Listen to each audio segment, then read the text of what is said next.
తాకట్లో ఉన్న బంగారాన్ని విడిపించి ఆ రోజున మార్కెట్ ధర కట్టి మిగిలిన డబ్బును మీకు అందిస్తుంది కొమ్మూరి గోల్డ్. యంగర్ డేస్లో ఇండస్ట్రీలోకి వచ్చేయడం, coming from a very strong background, ఒక విజయ నిర్మల్ గారు, కృష్ణ గారు, ఆ బ్యాక్గ్రౌండ్ తర్వాత లక్కీలీ మీకు మంచి సక్సెస్లు ఇమేజ్లు రావడం. కానీ మీరు పెయిరైన హీరోలకు వచ్చేసరికి అందరూ సీనియర్ మోస్ట్ పీపుల్, ఒక ఎన్టీ రామారావు కానీ, ఒక నాగేశ్వరరావు కానీ. అప్పుడు మీరు మీ ఏజ్ కాంటెంపరీ హీరోస్, ఆ ఏజ్ గ్రూప్ ఉన్న వాళ్ళు ఎవరు దాదాపుగా లేరు. హౌ వాజ్ దట్ ఎక్స్పీరియన్స్ అండి అసలు వాళ్ళతో చేయడం?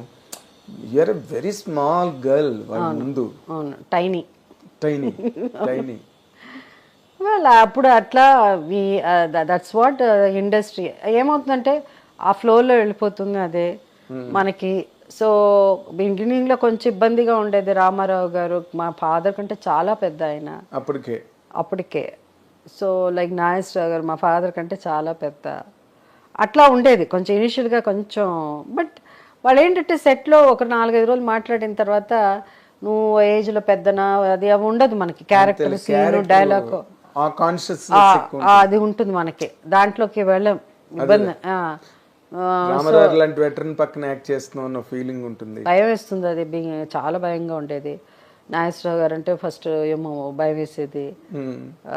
శోభన్ బాబు గారు అంటే ఫస్ట్ టైం చూస్తున్నాము. ఎవరు అంటే శోభన్ బాబు గారు, కృష్ణ గారు, వీళ్ళందరూ ఇంకో ఒక యంగ్ జనరేషన్. రామారావు, నాగేశ్వరరావు తర్వాత జనరేషన్. సో అట్లా ఉండేదన్నమాట. సో ఆయన ఎక్కువ చలాకీగా నవ్వుతూ మాట్లాడతారు శోభన్ బాబు గారు. సో మన ఫ్రెండ్లీగా హీ కేమ్ మెట్ మీ శోభన్ బాబు గారు. సో ఇలా యంగ్ శోభన్ బాబు గారు ఏజ్ ఇట్లా ఉండేది. అంటే ఆయన ఒక డిఫరెంట్ జనరేషన్ అది. సో శోభన్ బాబు గారు ఒకసారి నేను షూటింగ్ చేస్తున్నాను వాహిని స్టూడియోస్లో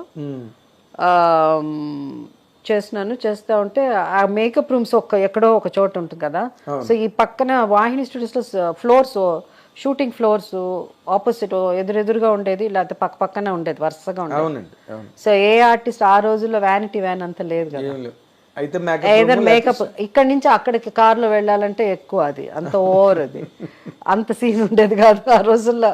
మరి ఆర్టిస్టులు కొంచెం సో నడిచి వెళ్ళేవాళ్ళు మేకప్ రూమ్కి. సో ఆర్టిస్టులు కూడా ఏంటంటే ఎయిర్ కండిషన్స్ అన్నీ ఉండేది కాదు కదా సెట్లో.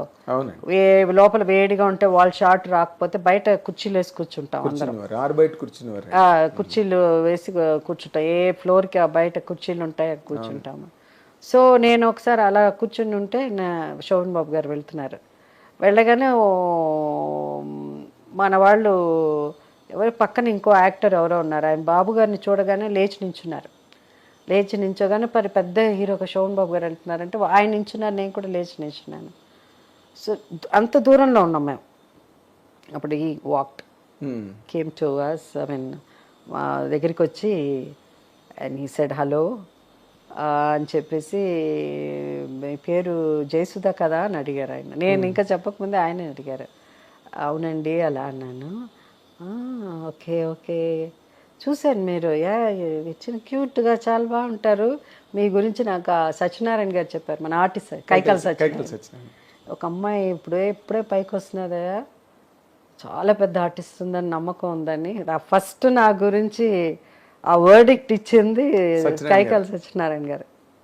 ఆయన అన్నారంటే ఈ పిల్ల డెఫినెట్గా పెద్ద ఆర్టిస్ట్ అవుతుంది, రేపు మంచి ఆర్టిస్ట్ అవుతుంది అలా అని. అది ఆయన నాకు తెలియదు, అది శోభన్ బాబు గారే చెప్పారు నాకు. Such so will meet soon అలా అనేసి వెళ్ళిపోయారు. ఫస్ట్ పిక్చర్ ఏం చేశారండి శోభన్ బాబు గారితో? శోభన్ బాబు గారితో ఏది చేశానబ్బా, సోగ్గాడ లేకపోతే ఇది అప్పుడు ఈమె గ్లామర్ రోల్స్ లో మంజుల గారు ఎక్కువ చేసేవారు. ఐ థింక్ రాజు వెడలేని ఒక సినిమా శోభన్ బాబు గారు నేను యాక్ట్ చేస్తాం. అది యాక్చువల్గా మంజుల గారు, జగపతి రాజప్రసాద్ గారు అనుకుంటా, మంజుల గారు చేయాలి. అప్పుడు తమిళ్లో కూడా మంజుల గారు బిజీ. అప్పుడు ఆమె అన్నారంట జయసుధ బాగుంటుంది కదా అన్నారంట. నేను చేయలేను, లాస్ట్ మినిట్లో ఆమె చేయలేను అనేసి డేట్ ప్రాబ్లం వచ్చి. అప్పుడు ఈ అమ్మాయి బాగుంటుంది, ఆ ముద్దు వాళ్ళందరూ నాకెందుకో నన్ను చూస్తే క్యూట్గా ఉన్నానని. ఈవెన్ హీరోసే కాదు, ఈవెన్ హీరోయిన్స్ కూడా నేనంటే ఒక చిన్న సాఫ్ట్ కార్నర్ ఉంటుంది. ఈవెన్ మాణిశ్రీ గారు కూడా, ఆమె కూడా చెప్పారు సో మంజుల గారు అలా అనగానే ఆ సినిమాలో నన్ను బుక్ చేశారు. But I think Soggadu is Soggade first picture. First అవుతుంది. Yes, now I recollect. Sohan Babu గారితో సోగ్గాడే. అండ్ దెన్ శోభన్ బాబు గారి సినిమాలు ఆయన ఎక్కువ నెంబర్ యూస్డ్, ఐ మీన్ ఆయన చెప్పేవారు అమ్మాయిని పెట్టండి అలా అని. అవునా? ఇట్ వాస్ ఆ టైంలో ఆయనతో సినిమాలు బిగినింగ్లో అంటే అప్పుడే అంటే ఒక కొత్త అమ్మాయి కదా, ఎవరన్నా పెట్టాలంటే ఎట్లా రిస్క్ తీసుకునేవాళ్ళు కాదు కదా, ఒక హీరో పక్కన పెట్టాలి అంటే మీ టైంలో ఇంకా ఫేడ్ అయిపోతున్న హీరోయిన్లే ఉన్నారు. అంటే వాళ్ళు ఇంకా పెళ్ళిళ్ళు చేసుకుని ఇంకా అలా వెళ్ళిపోయే వాళ్ళు. వాణిశ్రీ గారు ఆల్మోస్ట్ ఆమె అప్పుడు మానేద్దాం అనుకున్నారు. So but who is Vanisri గారితో ఆమెతో కంపేర్ చేసి ఆమె స్థాయికి ఆర్టిస్ట్ కావాలి కదా. అప్పుడు సావిత్రి గారు తర్వాత జయసుధ అంటారు, ఓకే డిఫరెంట్ స్టైల్. ఎక్కువ మంది సావిత్రి గారికి, వాణిశ్రీ గారికి సావిత్రి గారు కూడా అంతే ఉన్నింది. బట్ మేబీ మోర్ ఐఎమ్ ఇంకా సింపుల్గా నేను అంటే అప్పుడున్న నాకు వచ్చిన క్యారెక్టర్స్ వల్ల అలా కొంచెం కంపారిజన్ ఉండేది. బట్ వాణిశ్రీ గారు సంథింగ్ వెరీ గ్రేట్ అండి, అమేజింగ్. కొన్ని సినిమాలు అసలు కృష్ణవేణి అయితే నాకు ఆల్ టైమ్ ఫేవరెట్. అవునా? జీవన్ జ్యోతి ఇవన్నీ ఉంది మంచి సినిమాలు అవన్నీ. జీవన్ జ్యోతి అంతా సాంగ్స్, విశ్వనాథ్ గారి డైరెక్షన్, పాటల వల్ల, తర్వాత అన్ని రకాలు సపోర్ట్ ఉండింది. కృష్ణవేణి వచ్చి it's very different subject. Psychological character, psychologically upset character. She's amazing performance. And Vanisri గారు కాబట్టే కూడా ఆ క్యారెక్టర్ని ఆడియన్స్ రిసీవ్ చేసుకున్నారండి. అవును. ఇంకొకరైతే మరి ఏం జరిగేదో తెలియదు కానీ ఎంజాయ్ చేశారు వాణిశ్రీ గారు అనగానే. సో యాజ్ అన్ ఆర్టిస్ట్ మాకంతా అవన్నీ వెళ్ళి మేము సినిమా 2 సార్లు చూసాను కృష్ణవేణి, బికాస్ ఆఫ్ వాణిశ్రీ గారు. ఓకే, అంటే ఆ క్యారెక్టర్ని మీకు అఫ్ కోర్స్ అప్పుడు నేను ఇంకా అప్పుడే పైకి వస్తున్నాను అలాంటివి. అవును, అవన్నీ మీకు ఒక టెక్స్ట్ బుక్స్ లాగా. అవును, ప్రిస్క్రిప్షన్ నేర్చుకోవడం యాక్టింగ్ అంటే ఏంటి అలా అని. అండ్ దెన్ అది తర్వాత మనం ఓన్ చేసుకుని నేను ఆ కృష్ణవేణి కాదు కానీ ఇంకొంచెం డిఫరెంట్గా మోర్ ఇప్పుడున్న జనరేషన్కి తగినట్టు దాన్ని మోల్డ్ చేసి ఆమె కథ తీశారు. ఆమె కథ ఎగ్జాక్ట్లీ రాఘవేంద్రరావు గారు. దాంట్లో మెంటల్ క్యారెక్టర్ షీజ్ సైకో అన్నది ఎక్కడ కనిపించదు సినిమాలో. ఎంత థ్రిల్లింగ్ అన్నది తెలీదు, ఎక్కడ తెలీదు. ఫేస్ లో ఎక్స్ప్రెషన్ ఒకే ఒక సీన్ లో ఆయన డైరెక్టోరియల్ టచ్ అంటారు కదా, డైరెక్టర్స్ టచ్, దాంతో పర్ఫార్మెన్స్ నా ఫేస్ నా ఇది చూపించకుండా ఇంకో ఆర్టిస్ట్ మీద ఆ ఎక్స్ప్రెషన్ చూపించి దట్ షీ ఇస్ మెంటలీ ఇల్ అన్నది రియాక్షన్స్ మీదే ఎక్కువ కట్ చేశారు. చాలా బాగా తీశారు ఆ సినిమా. ఆ సినిమా కూడా I got best actress Filmfare award.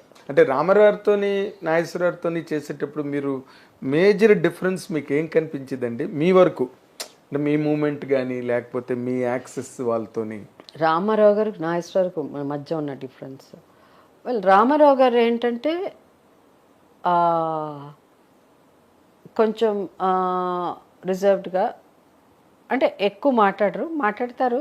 ఆయన దగ్గర వెళ్ళి కూర్చొని ఎవరన్నా మనకు చాలామంది, అల్లు రామలింగ గారు, ఆ రోజుల్లో సత్యనారాయణ గారు, ఇంకా చాలామంది ఉన్నారు, చలపతిరావు గారు కాదు, ఇంకా రావు గోపాలరావు గారు, ఇంకా చాలామంది ఆర్టిస్టులు ఉన్నారు. వాళ్ళంతా వెళ్ళి కూర్చొని మాట్లాడితే సరదాగా మాట్లాడేవాళ్ళు.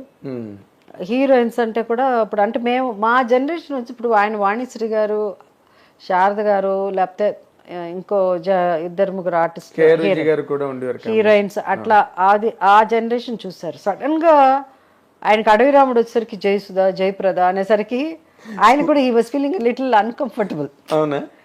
వేరే జనరేషన్ ఇది, చిన్నపిల్లలు ఇలా వచ్చేసి కాలేజ్, స్కూల్, హై స్కూల్ చదువుకుని వచ్చేసారు. సో ఆయనకి అది కొంచెం ఇబ్బందిగా అనిపించింది.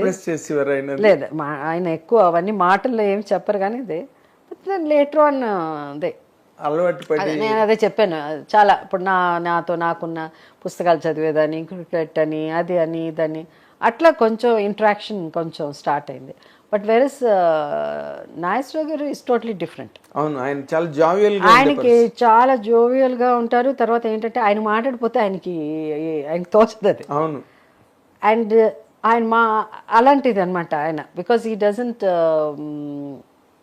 ఇంకొకటి అంటే ఆయన వల్ల ఏంటంటే అందరు మిగతా ఆర్టిస్టులు చాలా కంఫర్టబుల్గా ఫీల్ అయ్యేవాళ్ళం.